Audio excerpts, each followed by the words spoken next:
అందరికీ నమస్కారం. మన ఛానల్లోకి స్వాగతం. రేపు బుధవారం, ఒక విశేషమైన రోజని కూడా చెప్పవచ్చు.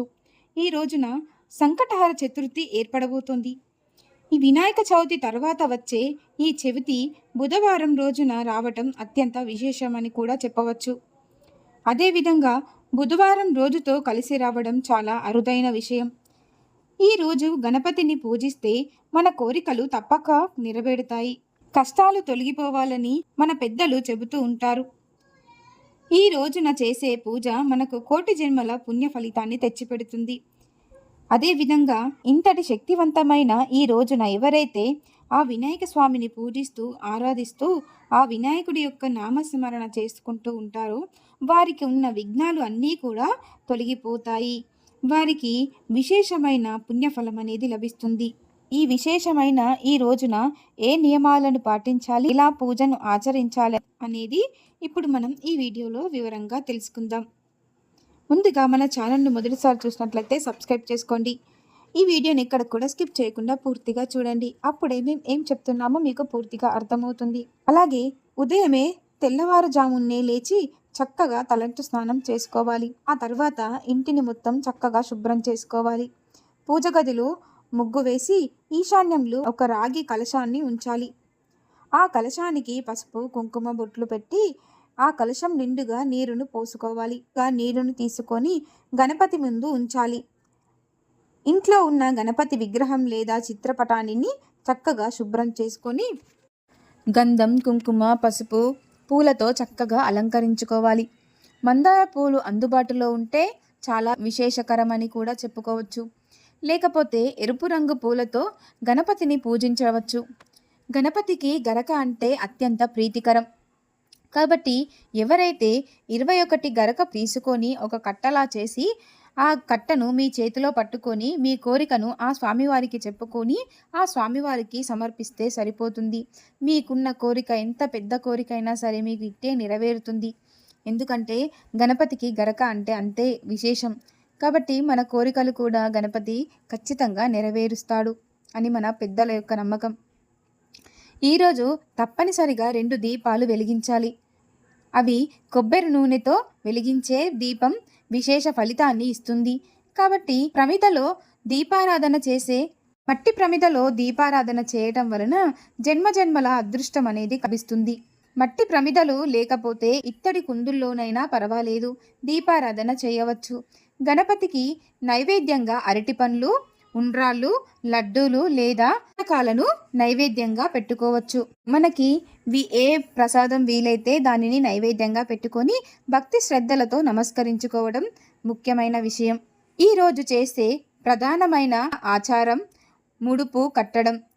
ముందుగా గణపతికి నమస్కారం చేసి మన మనసులో ఉన్న కోరికను స్పష్టంగా చెప్పుకోవాలి. ఉదాహరణకు ఉద్యోగం రావాలని, అనారోగ్య సమస్యలు తొలగిపోవాలని, సంతానహీనులకి సంతాన ప్రాప్తి కలగాలని, అలాగే వ్యాపారంలో ధనలాభం కలగాలని మన మనసులో సంకల్పం చేసుకోవాలి. ఆ తర్వాత ఎర్రటి వస్త్రాన్ని తీసుకొని దానికి 4 వైపులా పసుపు రాసి మధ్యలో ముడుపు కట్టాలి. ఆ ముడుపును ఎలా కట్టాలో ఇప్పుడు తెలుసుకుందాం. 3 పిడికిళ్లతో బియ్యాన్ని తీసుకోవాలి.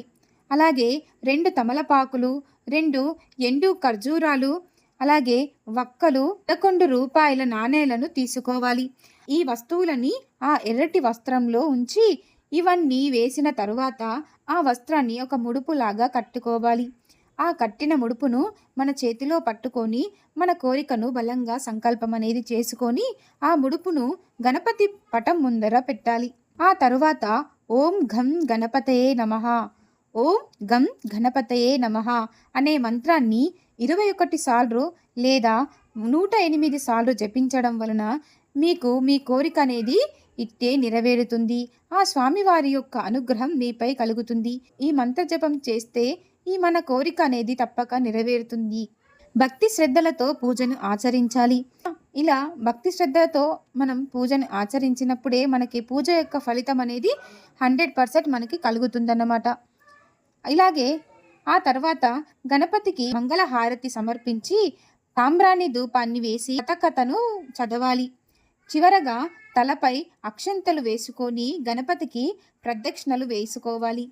21 ప్రదక్షిణలను ఖచ్చితంగా వేసుకోవాలి. అలాగే 21 అక్షంతలను మన చేతిలో తీసుకొని బియ్యపు గింజలను తీసుకొని ఒక్కొక్క బియ్య అక్షంతంను సమర్పిస్తూ ఓం గం గణపతయే నమః అనే మంత్రాన్ని కూడా మనం జపించుకోవచ్చు. వ్రతకర్త ఎవరైతే చదువుకోలేని వారు ఉంటారో వారు ఈ విధంగా 21 అక్షంతలను తీసుకొని వాటిని సమర్పిస్తూ ఓం గం గణపతయే నమః అనే మంత్రాన్ని జపిస్తే సరిపోతుంది. అలాగే ఉదయం చేసిన పూజ తరువాత సాయంత్రం 6 గంటల తరువాత మళ్ళీ పూజ గదిలో దీపం వెలిగించాలి. ఉదయం పెట్టిన ముడుపును విప్పి అందులో ఉన్న బియ్యంతో పొంగలి వండి గణపతికి నైవేద్యంగా సమర్పించాలి. ఇది ముఖ్యమైన విషయం, ఎవరు మర్చిపోకూడదు. అలాగే ముడుపులో ఉన్న తమలపాకులు, వక్కలు, 11 నాణాలు ఇంట్లో బీరువాలో ఉంచుకోవాలి. ఇది ధనాకర్షణను కలిగిస్తుంది, ధన సమృద్ధిని రెట్టింపు చేస్తుంది. గణపతికి సమర్పించిన పొంగలిని కుటుంబం సభ్యులు అంతా కూడా ప్రసాదంలా స్వీకరించాలి. అలా స్వీకరించినప్పుడే మనకు చేసిన పొరపాట్లు కానీ మా పూజ యొక్క ఫలితం కానీ మనకి దక్కుతుంది. సంకటహర చతుర్థి రోజున చేయవలసిన కొన్ని ప్రత్యేకమైన పరిహారాలు ఉన్నాయి.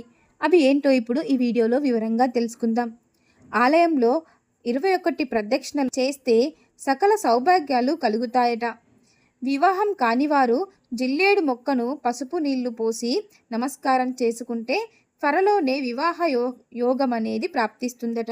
అలాగే ఉద్యోగం కోసం ప్రయత్నిస్తున్న వారు లేదా వ్యాపారం చేసుకునేవారు గోమాతకు పచ్చటి గడ్డిని ఆహారంగా పెట్టాలి.